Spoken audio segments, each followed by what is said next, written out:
covering news where you live. This is 5 News This Morning. Well, hey, good morning and happy Friday. Thank you so much for joining us on your 5 News this morning. Guys, I love that Rogers camera. I always love a city skyline, and when you can see the lights, that's just my favorite thing. Yeah, it's beautiful, especially when the sun starts coming up. Yeah, pretty. we're going to get a little bit more sunlight coming up this weekend into early next week. Some are fans of it, others not so much. Of That's sunshine? Okay. No, of the Daylight time saving change, of losing an hour's sleep. This weekend, we'll have some rain chances, so enjoy the sunshine we will see today. Let's talk about what it's going to like as you head out the door this morning. Not too bad. Upper 40s, low 50s out there to start your day. Now, by the time we get to the afternoon, yes, we are going to see daytime highs, low to mid 70s. It's going to feel comfortable, but those wind gusts that we're going to have today, not going to make it that easy for us. Those wind gusts peaking up near 30 miles per hour by the time we get later on this morning. If you weren't a fan of the winds we had just the other day, similar day for today. Here's a look at what we're tracking over the next several days. Windy and warm for today. That's why those daytime highs are going to be back up into those low 70s by the time we get to this afternoon. Now, the weekend forecast, much different. Those rain chances increasing throughout most of the day on our Saturday. We're going to see the chances of some scattered showers here and there. But by the time we get to early next week, we're talking about those daytime highs returning very quickly back up into the low to mid 70s. Those winds already starting to pick up out there this morning. Really, by the time we get to the mid-morning, early afternoon is when we'll see the strongest winds peaking up near 30 miles per hour. Starting off with a little bit of cloud coverage out there this morning, but by the time we get to the late afternoon, we're going to see lots of sunshine peaking out. Daytime highs eventually reaching up into those low 70s across the river valley. Cloudy for the morning hours. By the time we get mid-morning into the early afternoon, daytime highs reaching up into the mid 70s with plenty of sunshine. Different story for the weekend. We'll talk about it coming up. All right, well, clocks, like we mentioned, will move forward this Sunday for daylight saving time. So we can't forget, right? Because some of us out there, we will, right? I feel like it's a little bit better now with phones. Right. But you said you had an experience where your phone didn't reset. Right, but you know, and this was a few years ago when they started making the new iPhone, so I had to like power it off, power it back on to get it to work. But don't forget, because you can wake up late for school or work on Monday. Yeah, this is a debate that's been going on at state capitals and our living rooms year-round. Just like clockwork, the debate over seasonal time changes is springing into action with experts. Danya Backus has more.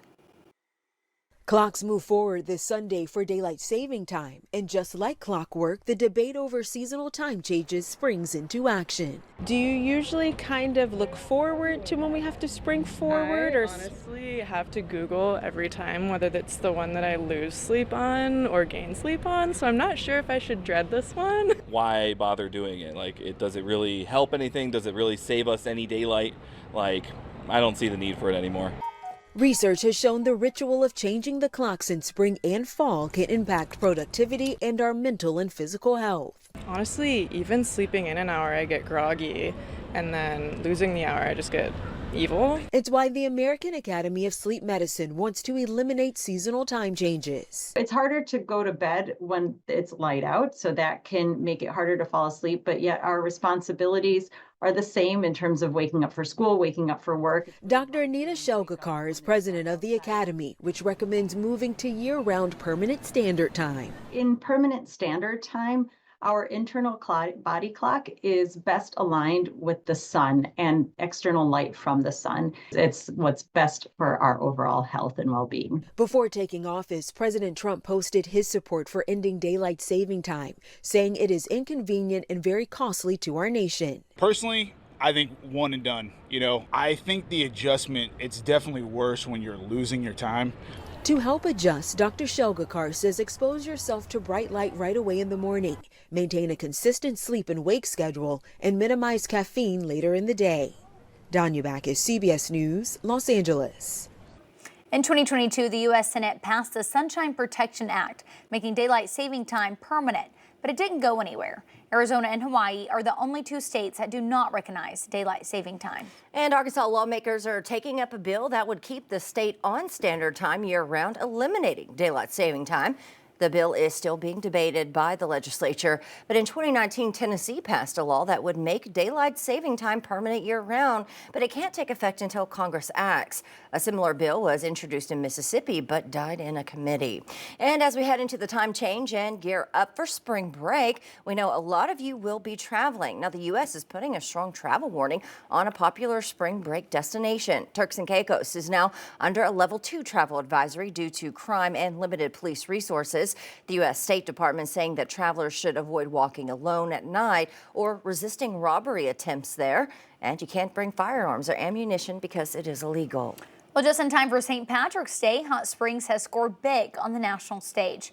A new home-to-go ranking has placed the Spa City as the #3 best value St. Patty's Day destination in America. The famous 98-foot World Tortoise Parade beat out major cities across the country, with celebrity guests, creative floats, and vacation stays averaging just $84 per night. Hot Springs continues to prove that sometimes the biggest fun comes in the smallest packages. This year's guests for the parade include Valerie Bertinelli, Flava Flav, the Dallas Cowboys cheerleaders, and Paw Patrol, among others. Well, here's a look at the rest of the list and how they rank: Milwaukee, New York City, Hot Springs, St. Louis, and then Scranton. All right, taking a live look here at 6:06 on this Friday out in Little Rock at the Capitol there. In just a few hours, coming up at 11 o'clock, people will gather for the Stand Up for Science rally. Scientists, doctors, researchers, advocates, community members, they'll all be there to call on policymakers to boost science research and funding. Speakers from across the spectrum will share how federal funding of science impacts them and can improve the lives of Arkansans.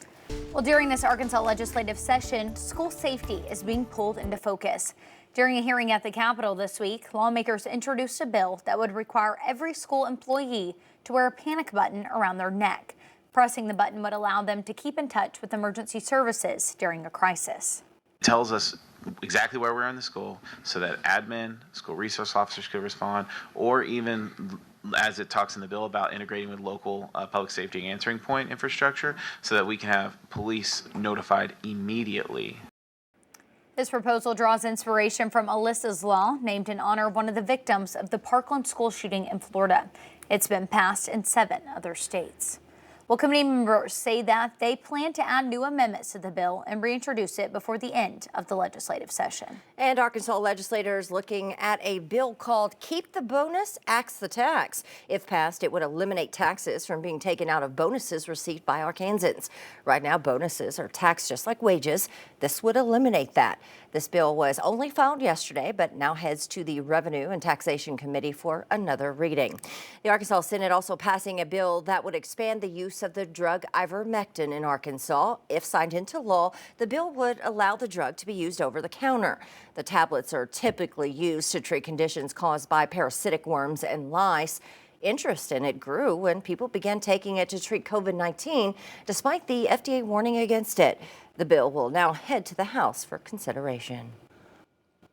All right, let's get a traffic update for you this morning. No accidents out there. Good news for us as we head out the door this morning. Here's a live look out across I-49 there over Walton Boulevard. Traffic moving just fine out there this morning. We're just getting close to that sunrise. I think we start off with a little bit of cloud coverage, more sunshine towards the afternoon. Those winds, though, not going to make that commute very easy. We'll talk about that weekend forecast coming up. Well, President Trump has issued yet another pause on sweeping tariffs on Canada and Mexico. Now, this covers goods listed in the trade deal brokered with 2 U.S. neighbors. Meanwhile, federal job cuts are moving ahead, but with a new directive. CBS's Jared Hill has the latest. President Donald Trump is taking a step back on tariffs. It's just a modification, short term. Thursday announcing a temporary pause on import taxes for goods listed in the U.S.-Mexico-Canada trade deal, brokered during his first term. In response, Canada announced a pause to its retaliatory tariffs. But Doug Ford, premier of the province of Ontario, is skeptical. He said that before, and he switched his mind. He says if President Trump doesn't drop the tariffs for good, he'll put a 25% tariff on electricity that Ontario sends to Minnesota, Michigan, and New York, starting Monday. Last thing I want to do is turn out the lights. I'll put a tariff. But let's straighten this out. President Trump is also shifting his tone on mass federal firings after a meeting with members of his cabinet and Elon Musk. I want the cabinet members to keep good people. I don't want to see a big cut where a lot of good people are cut. In a message posted on X, Veterans Affairs Secretary Doug Collins explained his department would shrink by 72,000 employees. We'll be making major changes, so get used to it. A new report says more than 62,000 federal jobs were cut in February, driven largely by Musk's Department of Government Efficiency. Jared Hill, CBS News. A federal judge has ordered the Trump administration to pay partners of the USAID and State Department quickly. The new deadline this upcoming Monday. The order is part of an ongoing case following the White House's termination of more than 90% of USAID contracts. On another note, Pope Francis continues to recover in the hospital. This morning, we're getting the first public sign of life from the 88-year-old pontiff since he was hospitalized 3 weeks ago with double pneumonia. Francis's feeble voice, discernible through his labored breaths and in his native Spanish, was recorded Thursday from the hospital and broadcast to the faithful in St. Peter's Square, who had gathered for the nightly recitation of the Rosary Prayer. We show our solidarity through faith. And with faith, we can pray together so that the Pope will find strength. The Vatican has given twice daily updates on Francis's medical condition, but has distributed no photos or video of him since the morning of February 14th. That's when he held a handful of audiences at the Vatican before being admitted to a hospital in Rome for a bad case of bronchitis.